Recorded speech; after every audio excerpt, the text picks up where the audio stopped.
சரிங்க, நம்ம தொடர்ச்சியாக தேவ சத்தியத்துக்குள்ளாய் கடந்து செல்ல வேண்டும் என்று ஆசிக்கிறேன். சரியாக நமக்கு ஒரு 30 நிமிடங்கள் உள்ளது. இந்த 30 நிமிடத்தில் காலையில் யோசேப்பின் சம்பவத்தை நாம் படித்து கொண்டிருந்தோம் இல்லைங்களா? இந்த முடிவு ஆராதனையின் செய்தியிலும் நாம் யோசேப்பின் சம்பவத்தை தான் படிக்க போகிறோம். சற்று வித்தியாசமாக என்ன செய்ய போகிறோம் அப்படின்னா, இந்த யோசேப்பும் மீதமான திருச்சபையும் அப்படின்ற தலைப்பில் சத்தியத்தை படிக்க போகிறோம். என்ன காரியம் அப்படின்னா, யோசேப்புடைய வாழ்க்கையில் எது எல்லாம் நடந்ததோ அது எல்லாமே மீண்டும் யாருடைய வாழ்க்கையில் நடைபெறப் போகிறது அப்படின்னா, மீதமான திருச்சபையினுடைய பிள்ளைகளுடைய வாழ்க்கையில் நடைபெறப் போகிறது. அங்கு நடந்த எல்லா சம்பவங்களும் அப்படியே மீதமான திருச்சபையில் நடைபெறுவதை ஆவியானவர் பகிர்ந்து கொடுக்கும் பொழுது அவ்வளோ ஆச்சரியமாக இருந்துச்சு. இது யோசேப்புடைய வாழ்க்கை மாத்திரமல்ல, இயேசுவின் வாழ்க்கையில் என்ன நடந்ததோ அது அப்படியே மீதமான திருச்சபை. யோசேப்பு, இயேசு, மீதமான திருச்சபை, இந்த மூன்றும் அருமையாக அமைவதை என்னால் பார்க்க முடிந்ததுங்க. ஸோ ஒரு 7 மிக முக்கியமான சத்தியங்கள் என்னுடைய கரங்களிலே உண்டு. நீங்கள் அன்போடு கவனிக்கும்படியாக நான் அன்போடு கேட்டுக்கொள்கிறேன். பாடம் 1, யோசேப்பினுடைய வாழ்க்கையில் நாம் கற்றுக்கொள்வதற்கு அநேக பாடங்கள் உள்ளன. ஒரு 7 பாடங்களை மாத்திரம் இந்த முடிவு ஆராதனை நான் சொல்லிக் கொடுக்கணும்னு நினைக்கிறேன். இந்த 7 பாடங்களை பார்க்கிற நீங்கள், இந்த 7 பாடமும் எவ்வாறு இந்த மீதமான திருச்சபைக்கிற உங்களுடைய வாழ்க்கையிலும் என்னுடைய வாழ்க்கையிலும் அது நடைபெறப் போகிறது என்பதை நம்ம கொஞ்சம் உற்று கவனிக்கணுங்க. பாருங்களேன், யோசேப்புடைய வாழ்க்கையில் நடந்த ஒரு சம்பவத்தை காலையில் தான் நம்ம படித்தோம். அதை தாண்டி 6 சம்பவங்கள் இருக்கிறது. அதில் முதலாவது சம்பவமே என்ன போட்டிருக்கிறோம் அப்படின்னா, பாடம் 1, சத்தியத்தை பேசினால் துரோகம் வரும். அதுதான் பாடம் 1. முதல் பாடம் படிக்கிறோம், சத்தியத்தை பேசினால் துரோகம் வரும். அதுக்கு உதாரணம் காலையில் பார்த்தோம். யோசேப்புக்கு 2 விதமான சொப்பனங்கள் கொடுக்கப்பட்டுச்சு, கரெக்டுங்களா? அந்த 2 விதமான சொப்பனம், சிறையிலிருந்து சிங்காசனத்துக்கு எப்படி யோசேப்பு உயர்த்தப்பட்டாரோ அதே போல மீதமான திருச்சபையும் சிறையிலிருந்து சிங்காசனத்துக்கு எவ்வாறு உயர்த்தப்பட போகிறது அப்படின்ற சாராம்சத்தை இதுக்குள்ள நம்ம படிச்சுக்க முடியும். முதல் கருத்து, முதல் பாடம் சொன்னேன், யோசேப்பு சத்தியத்தை பேசியதினால் துரோகம் நடந்தது அப்படின்னு சொல்லி பார்க்குறோம் இல்லைங்களா? அதுக்கு ஆதார வசனமாக நம்ம வாசித்தோம். ஆதியாகமம் 37வது அதிகாரம் 3 - 11 வசனங்கள் வரைக்கும் நம்ம வாசிப்போம். அப்படின்னா, யோசேப்பு 2 விதமான சொப்பனங்களை கண்டார். அந்த 2 விதமான சொப்பனங்களை கண்ட யோசேப்பு அந்த சொப்பனத்தை யாருக்கு அறிவிச்சார்னு படித்தோம்? சகோதரர்களுக்கு அறிவித்தார். இப்போ அந்த சொப்பனத்தை சகோதரர்கிட்ட அறிவித்ததுனால 3 காரியம் நடந்தது. அந்த 3 காரியத்தில் முதல் காரியம் என்ன அப்படின்னா, பொறாமை எழும்பியது. எப்படி பொறாமை எழும்பிச்சு? ஓ, உன்னை நாங்கள் வணங்குவோமோ, உன்னிடத்தில் நாங்கள் பணிந்திருப்போமோ அப்படின்னு சொல்லி அந்த சகோதரர்கள் எல்லோரும் யோசேப்பின் மீது என்ன கண்டாங்க? பொறாமை கண்டார்கள் அப்படின்னு சொல்லி பார்த்தோம். இந்த பொறாமை இரண்டாவதாக இவர்கள் எங்கே வழி நடத்தியது அப்படின்னா, வெறுப்பிற்கு வழி நடத்தியது. வெறுப்புக்கு வழி நடத்திய இந்த சம்பவம் மூன்றாவதாக எதுக்கு மாற்றுச்சு அப்படின்னா, துரோகத்திற்கு அவர்களை வழி நடத்தியது அப்படின்னு சொல்லி நம்ம காலையில் இந்த சத்தியத்தை படித்ததுனால நான் கொஞ்சம் சுருக்கமாக இதை சொல்கிறேங்க. அப்போ நல்லா புரிஞ்சுக்கங்க, யோசேப்பு இல்லாததை சொல்லலை, சத்தியத்தை சத்தியமாக தான் சொன்னார். அந்த சத்தியத்தை சத்தியமாக சொன்னபடியினால அவருக்கு முதலாவதாக என்ன உருவாச்சு? சகோதரர் மத்தியில் பொறாமை உருவாச்சு. அந்த பொறாமை எதுக்கு வழி நடத்தியது? வெறுப்புக்கு வழி நடத்தியது. அந்த வெறுப்பு அடுத்த கட்ட காரியத்துக்கு எங்கே போச்சு அப்படின்னா, துரோகத்துக்கு வழி நடத்தியது. இந்த 3 காரியமும் எக்ஸாக்ட் பாருங்களேன், இந்த மீதமான திருச்சபையின் பிள்ளைகளிடத்தில் நடக்க போகிறது. பகை வருமா? வாசிப்போம் வாங்க. மத்தேயு 24வது அதிகாரம் 10வது வாக்கியத்தை பாருங்களேன். மத்தேயு 24:10 என்ன சொல்லுதுன்னு பாருங்க. அப்பொழுது அநேகர் இடரல் அடைந்து ஒருவரை ஒருவர் காட்டிக் கொடுத்து ஒருவரை ஒருவர் பகைப்பார்கள். இந்த பகை எப்போ வருது அப்படி என்பதை மத்திய 24வது அதிகாரத்தில் ஆண்டவர் பேசிக்கிட்டு இருக்கிறாரு. என் நாமத்து நிமித்தம் நீங்கள் சத்தியத்தை சொல்றதுனால மற்றவர்கள் உங்களை என்ன செய்வாங்க? பகைப்பார்கள். எப்படி யோசேப்பு சத்தியத்தை சத்தியமாய் சொன்னபோது சகோதரர்கள் பகைத்தார்களோ அதே போல நமக்கு சகோதரர் யாரு? நமக்கு சகோதரர் யாருங்க? யாரு உள்ளே இருக்குதுன்னு சொல்கிறீங்களா? புரிகிற மாதிரி சொல்கிறேன். இது யூதா, சமாரியா யாருன்னு கேட்குறேன் நான். இல்லையே, நமக்கு தெரியும் இல்லைங்களா, வெளியில் உள்ள மக்கள். சரிங்களா? இப்போ நம்ம சத்தியத்தை தான் சொல்லுவோம், எதுவும் இல்லாததுலாம் சொல்லலை. ஆனால் இருக்கிறதை உள்ளபடியே சொல்லும்போது அங்கே எது உருவாயிடுது? பகை உருவாயிடுது. அப்போ யோசித்து பாருங்களேன், யோசேப்பு இல்லாததெல்லாம் சொல்லலை, என்ன கண்டாரோ அதை தான் சொன்னார்.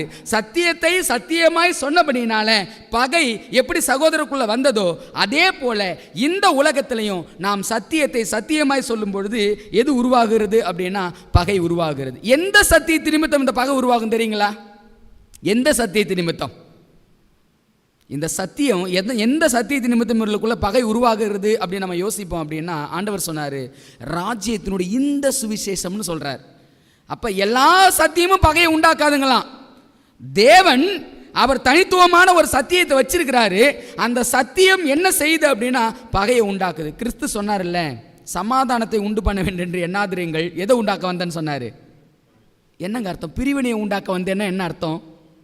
என்ன தெரியுங்களா? உண்மையான சத்தியத்திற்கும் பொய்யான சத்தியத்திற்கும் வித்தியாசத்தை உண்டு பண்ணவே இந்த பூமியில் நான் வந்தேன். அதே பிரகாரமாக தான் இங்கே யோசேப்பு சத்தியத்தை சத்தியமாய் பேசினார். அந்த சத்தியத்தை சத்தியமாய் பேசினபடினால எது உருவாயிடுச்சு? பகை உருவாயிடுச்சு. முதல் பாடம். இது எப்படி நடைபெறுகிறது அப்படி நம்ம யோசிப்போம் அப்படின்னா, இந்த உலகிற்கு முத்தூதுவின் செய்தியை நம்ம சத்தியத்தை சத்தியமாக தான் சொல்கிறோம். அந்த முத்தூதுவின் சத்தியத்தின் நிமித்தமாக நம்ம சகோதரர்கள் நம்மளை என்ன பண்ணுவாங்க? பகைப்பார்கள். உண்மையா? நம்ம சொல்லுவோம் இது உண்மையான தொழுகை இல்லைங்க, இதுதாங்க உண்மையான தொழுகைன்னு சொல்லுவோம். அவங்க என்ன சொல்லுவாங்க? பகைப்பாங்க. எக்ஸாக்ட் பாருங்கள், யோசேப்புடைய வாழ்க்கையில் என்ன நடந்துச்சோ அது அப்படியே இங்கேயும் நடக்குது. பாடம் 2. யோசேப்புக்கு ஆண்டவர் ஒரு அற்புதமான வரத்தை கொடுத்து வைத்திருந்தார். அந்த வரம் என்ன அப்படின்னா, தீர்க்க தரிசனத்தை விளக்குகிற வரத்தை யோசேப்பு பெற்றிருந்தார். சொப்பனத்தை விளக்குகிற வரத்தை பெற்று வைத்திருந்தார். இப்போ யோசேப்புக்கு தீர்க்க தரிசன வரம் எப்படி கொடுக்கப்பட்டிருந்ததோ, ராஜா சொப்பனம் காண்றாரு, பானபத்திரக்கான சொப்பனம் காண்றாரு, இந்த சொப்பனுக்கான விளக்கத்தை எல்லாம் யார் கொடுத்தது? யோசேப்பு கொடுத்தார். அதே போல பாருங்க, யோசேப்புக்கு எப்படி அந்த தீர்க்க தரிசன வரம் சொப்பனத்தை விளக்குகிற வரம் இருந்துச்சோ அதே போல இந்த மீதமான திருச்சபைக்கு ஒரு வரம் இருக்கிறது. அந்த வரம் என்ன? தீர்க்க தரிசன வரம். அதுதான் பைபிளில் வாசிக்கிறோம், நீ அநேக ஜாதிகளையும் ஜனங்களையும் நோக்கி தீர்க்க தரிசனம் சொல்லு. அப்போ தானியேல் வெளிப்படுத்தல இந்த பூமியில் இருக்கிற எல்லா சபையும் விலைக்கு பேசிடுமா? ஒரே ஒரு சபை மட்டும்தான் தானியேல் வெளிப்படுத்தல பேசிக்கிட்டு இருக்குது. அது எந்த சபை தெரியுங்களா? மீதமான திருச்சபை. ஏன்னா ஆண்டவர் அந்த தரிசனத்தையும் அந்த வரத்தையும் ஆண்டவர் எங்கே கொடுத்து வச்சிருக்கிறார்? மீதமான திருச்சபையில் இருக்குது.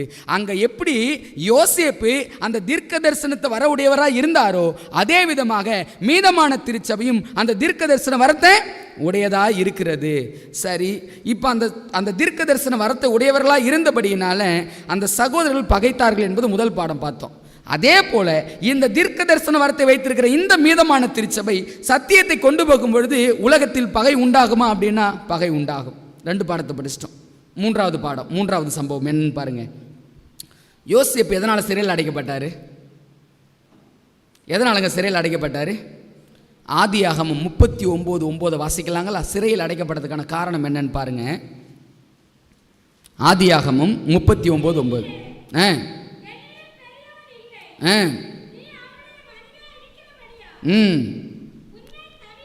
உன்னை தவிர வேறு ஒன்றையும்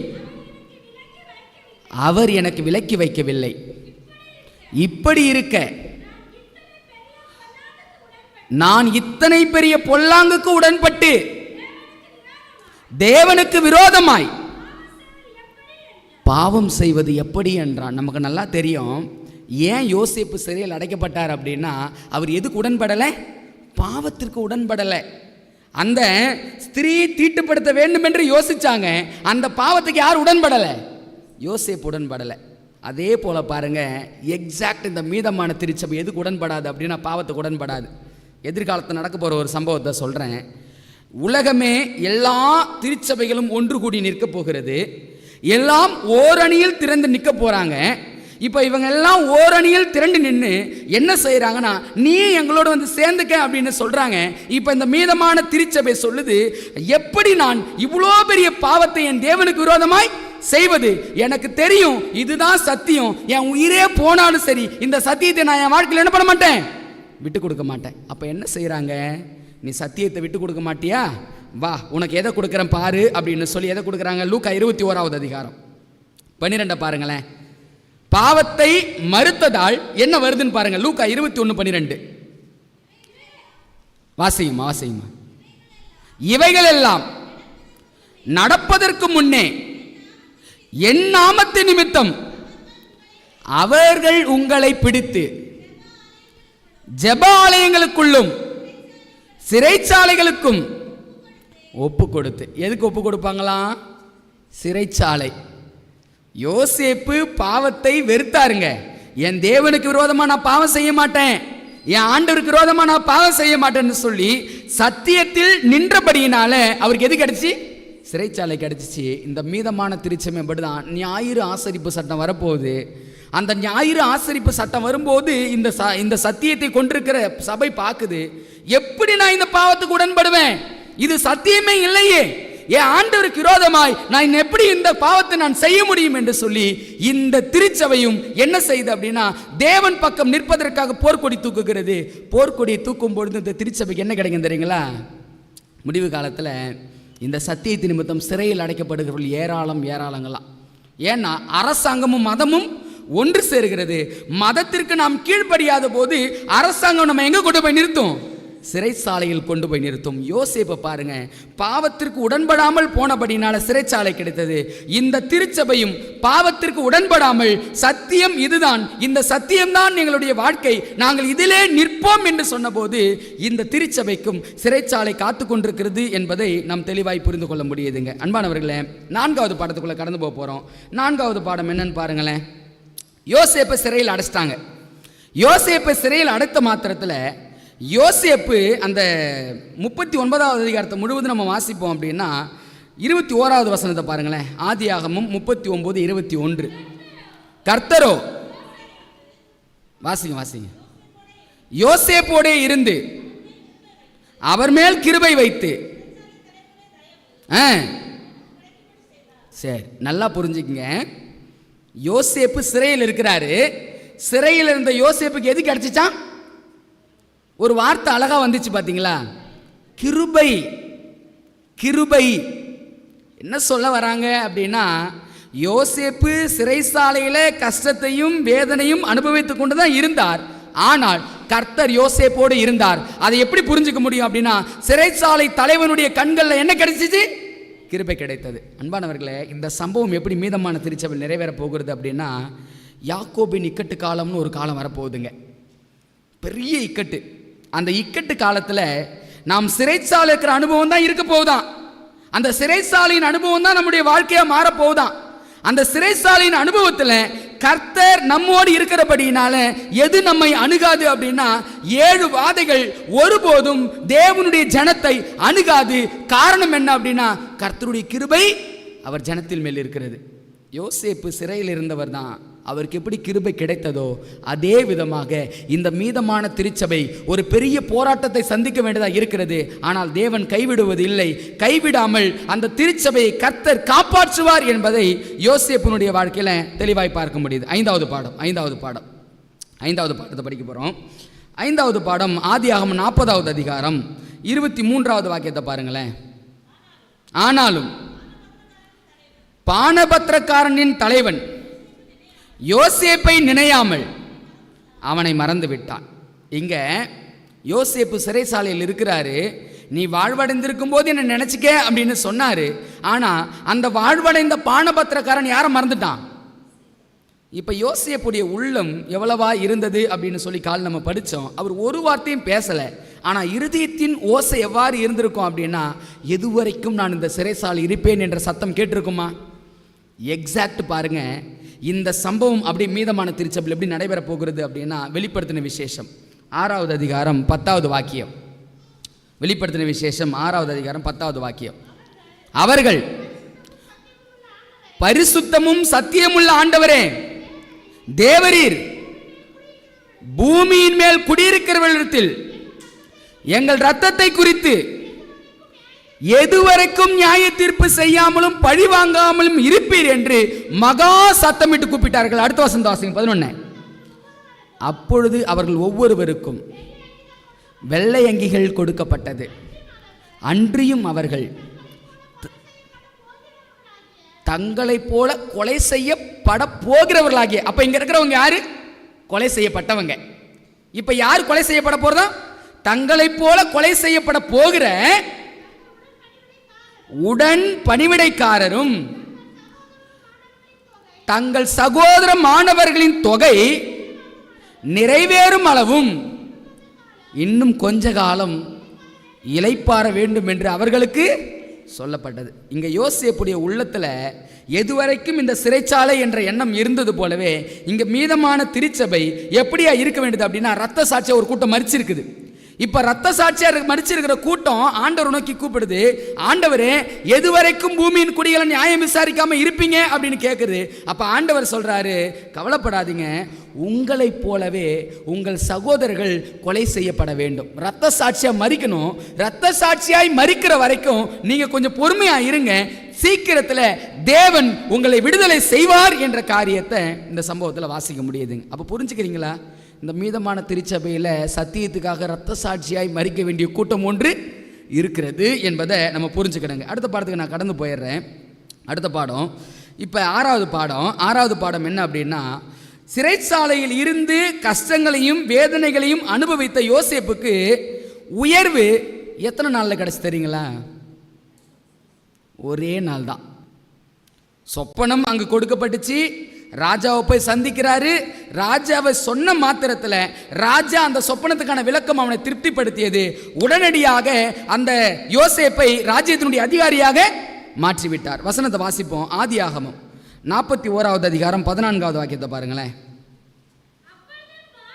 அப்பொழுது பார்வோன் யோசேப்பை அனுப்பித்தான், அவனை தீவிரமாய் காவல் கிடங்கில் இருந்து கொண்டு வந்தார்கள். அவன் சவரம் பண்ணிக்கொண்டு வேறு வஸ்திரம் தரித்து பார்வோன் இடத்தில் வந்தான். பாருங்க, பார்வோன் இடத்தில் வந்தான் அப்படின்னா என்ன அர்த்தம் தெரியுங்களா? யோசேப்புக்கு உயர்வு எட்டப்படுவதற்கு ஒரு வாரமோ ஒரு மாதமோ ஒரு வருடமோ ஆகலை.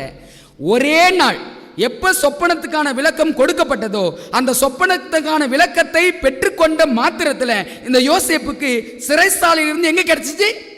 சிங்காசனம் கிடைத்தது. மீதமான திருச்சபைக்கு இந்த அனுபவம் எப்போ கிடைக்கும் தெரியுங்களா? எப்போ கிடைக்குன்னு நினைக்கிறீங்க? ஒரே ஒரு சம்பவம் தாங்க. அந்த சம்பவம் என்ன தெரியுங்களா? பின்மாரியின் அனுபவம். பின்மாரியின் அனுபவத்தை இந்த திருச்சபை பெற்றுக்கிடுச்சுன்னு வச்சுங்களேன். திருச்சபை பின்மாரியின் அனுபவத்தை அது பெற்றுக்கொண்டது அப்படின்னா, வெளிப்படுத்தின விசேஷம் 18:1 சொல்லின் அடிப்படையில் பாருங்களேன். வசனம் என்ன சொல்லுது? வெளிப்படுத்தல் 18:1, வேறொரு தூதன் மிகுந்த அதிகாரமுடையவனாய் வானத்திலிருந்து இறங்கி வர கண்டேன். அவனுடைய மகிமையினால் பூமி பிரகாசமாயிற்று. அது கீழே இருக்கிற வசனங்கள் எல்லாமே லேட்டரைன், பின்மாரியின் அனுபவத்தை பற்றி பேசுறதுதான். சிறைசாலையில் அனுபவத்தில் இருந்த இந்த மீதமான திருச்சபை எப்பொழுது சிங்காசனத்திற்கான அனுபவத்தை பெறுகிறது அப்படின்னா, எப்பொழுது பின்மாரியின் ஆவியை இந்த திருச்சபை பெறுகிறதோ அந்த பின்மாரியின் அனுபவத்தை பெற்று உரத்த சத்த ஊழியம் நடைபெறுகிறது. உரத்த சத்த ஊழியம் முடிஞ்ச உடனே ஆண்டவர் கொடுக்கிற வாக்குத்தத்தம் என்ன பாருங்க? வெளிப்படுத்தின விசேஷம் 3வது அதிகாரம். வெளிப்படுத்தின விசேஷம் 3வது அதிகாரம் 21வது வாக்கியத்தை வாசிப்போம்.